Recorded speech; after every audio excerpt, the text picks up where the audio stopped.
Welcome back to The Runner Soul, the place where running meets science stride by stride. And as ever, I'm Sharon, your resident podiatrist, the runner, and unapologetic foot nerd. Well, what do we have in store for you today? Today in episode 3, we'll be talking all things blood sugar, blisters, and bad decisions. So in episode 2, we covered shoes, socks, orthotics, the armor for your feet. But even the very best, very expensive gear can't fully protect you if other factors are at play. So today we're talking about something that can be invisible. It can be sneaky. It can be something you can't see, but at the same time, it's dangerous. And that is blood sugar. So your blood sugar is all about how your glucose levels interact with running, how blisters behave differently in diabetic feet, and how one small misstep can set you back weeks or even months. So by the end of this episode, you'll understand how timing, fueling, and attention to your body can protect your feet and keep your running consistent. So think of this as your runner's guide to timing and body awareness. You'll get actionable routines, real-life stories, and tips that you can apply on your next run. How does blood sugar impact your feet? Well, running is amazing for glucose control, but your feet feel the effects in many, many ways, in ways that runners don't realize. So if you have high glucose levels, then your tissues may be a bit stiff. Now, chronically high sugar stiffens the tissues in your feet even more, making skin more prone to cracks and blisters. Then, if we have low glucose, then you might have coordination issues. So low blood sugar can make you wobble or maybe misstep. And of course, it increases the risk of twisting an ankle or having injuries because you're not stable, basically. And then also, injury spike during poor control is very, very common.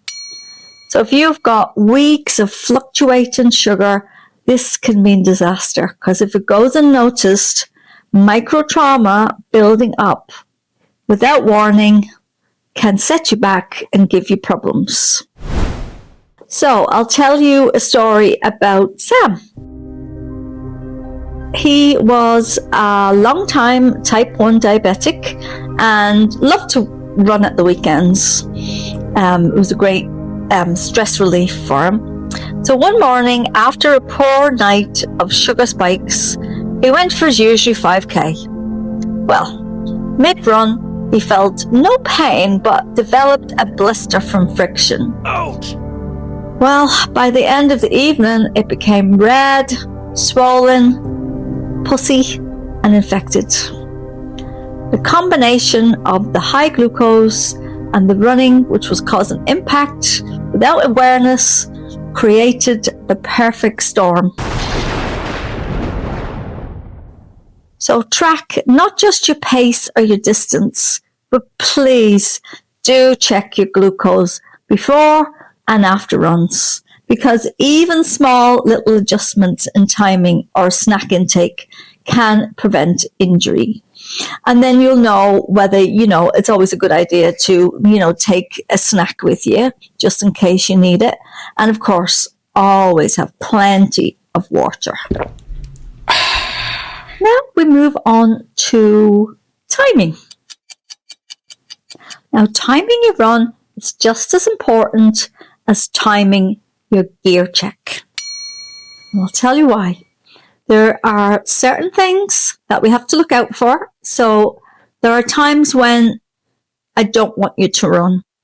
So avoid running in extreme highs or lows in your blood sugar levels, because we don't want you collapsing, and that just wouldn't be good. And then also a post-run skin vulnerability. Now you see, your skin, it's more fragile after exercises. It's had a lot of friction, sweating, and blisters and cracks appear more easily if you rush into the shower or neglect moisture. And then moving on to hydration and skin cracking. Now, dehydration can dry out the skin, which increases your crack risk. Electrolytes matter very, very much, even for your feet. It's not just a case of, oh, I'm losing a few salts. If you're diabetic, then it can have a huge, huge impact. So let me tell you about Lisa. Now, Lisa loved to run early mornings before breakfast and before work. And on low sugar days, she didn't notice small abrasions until they turned painful. So shifting her run to a time when her sugar was more stable, plus hydrating beforehand, completely solved the issue. So here's a few more quick practical tips. Snack strategically before runs if glucose is low. Hydrate well and use non-greasy moisturizers post-run. Take a minute out to check your feet immediately after each run, just so you're not missing anything. And of course, they may seem a bit red, etc., because you've just been running, but just let them cool down and then check when they've cooled down. Just make sure that there hasn't been any abrasions, any little nicks, any little blisters, or, intense areas that have been rubbing. As you know yourself, blisters are very common. But in diabetic feet, they can behave differently. So that's why it's good to look into the blister signs for diabetic runners. So why does diabetic blisters seem different to like normal blisters? Surely a blister is a blister, huh? Well, your reduced sensation and fragile skin can turn a tiny little blister into a serious wound. Now, I'm going to tell you about popping. Please do not pop your blisters. No! Please. Because if you're using pins or scissors, it can introduce bacteria, create an infection very quickly. Because remember, once your skin is covered and it's not broken, then you're safe because your skin's intact. But once your skin is open, then you are open to the elements. It's basically you've created a portal of entry into your body. So anything out there can get into your body. So please don't pop your blisters. Because I've seen more infections that start with a pin than a rock. I remember one patient tried to pop a small blister mid-run. It became infected within days, sidelining him for weeks. And then he came to me, and then he was coming to me, and we had to just keep dressing the wound. And then at one point, I thought I was going to have to refer him to the high-risk clinic because it was looking a little bit nasty. But luckily, I was able to bring it round. But sometimes you're not always lucky. So the key is prevent, protect, and if a blister occurs, cover and monitor carefully. So here's another little tip. If you can use protective padding or blister bandages on areas that you know that they commonly rub, that would really help. So keep affected areas clean and dry, and don't ignore small red spots because they often precede bigger problems. A small little red spot will just look like a little scratch, and then the scratch, skin's open, gets infected, it gets bigger, it gets bigger, it gets bigger. You end up with an ulcer. The ulcer then can get deeper, deeper, deeper and not heal. And then if it starts going down to the bone, then you are in big, serious trouble. So let me leave you with some smart runner habits. Now, if you can integrate these routines into your every run, you will be saving yourself a lot of hassle, and you will really be protecting your feet. So I'll give you 4 little tips. So first one, post-run, wash your feet and carefully dry, especially between the toes. Because you know what it's like, you're in a rush, poor little feet don't get much attention, and then moisture gathers, and then before you know it, you've got tinea or fungal infection. And then when it gets on the nails, it's a whole different ball game, because once the fungus is in your nails, it's so hard to get it out. So the second thing is moisturize your dry areas, but please, again, avoid moisture between the toes. Number 3, check for redness, swelling, friction marks, or any little breaks in the skin, no matter how tiny. And then number 4 is rotate your shoes to prevent repeated pressure on the same spot. And also, it's a good idea to allow your shoes to dry out, because obviously if you're wearing the same ones all the time, they're going to get moist, they're going to get sweaty, they're going to get smelly, and then you're at more risk of infection, especially fungus, because fungus loves warm, moist conditions. And that is exactly the kind of environment you would be creating. So it's always a good idea to rotate your shoes. Leave them out in the sun to dry off if you can.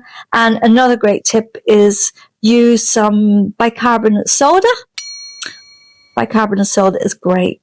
Takes away the odors and neutralizes everything. And it can protect it from bacteria, etc. So, consistency is your secret weapon. So a 5-minute daily habit prevents hours of pain later.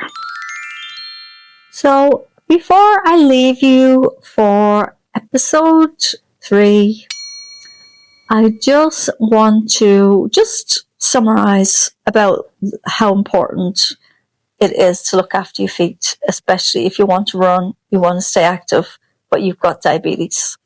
Because running with diabetes, it isn't about fear. It's about running smart. Your glucose, your timing, and your post-run habits, they are just as important as your shoes, if not more so. So please do join our Facebook community to connect with fellow diabetic runners.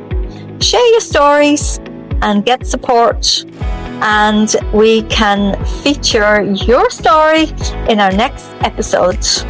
Of course, we can make you anonymous, or we'll just give your first name, or we'll give you a different name. But please keep bringing in your stories, because I love your stories. I really do.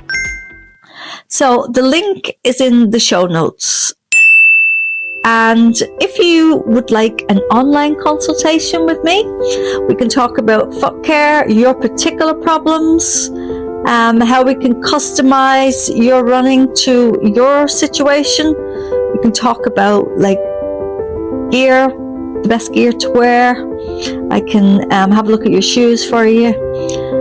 So it's all about running safely or diabetic management.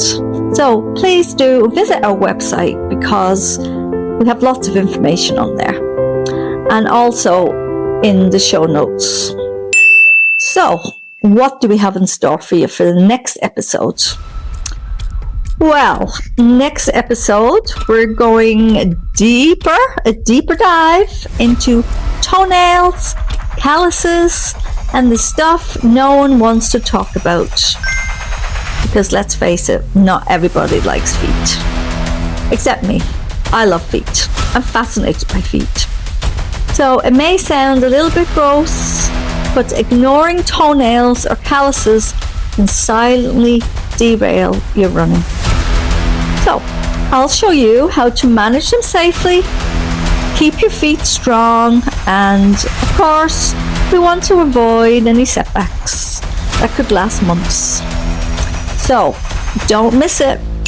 And remember, your feet carry you through every single mile of your life.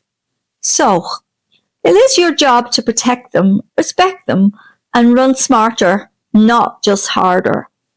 Every step you take builds your resilience, your confidence, improves your circulation, sends all those lovely endorphins around your body to make you feel good, helps lower your blood sugar levels, and lots of other things. Lots and lots. Your mental health, everything. It's great. And you're outdoors, you're running, you're getting some vitamin D, you're out in the fresh air, helps you sleep. So it all stems down to what you do and your habits, because we want you to be running for as long as possible, hopefully into your 80s, 90s, 100s, because every strike you take, you need to stay aware and know that healthy feet are the foundation of a happy runner and a happy life and a long life. Because if you keep moving, you will live longer, you'll be healthier, you'll be slimmer, your cholesterol will be better, your blood pressure will be better, and you will be active right up to when you're pushing up the daisies, and that's exactly what we want. So tune in next time, guys. I'll be looking forward to it.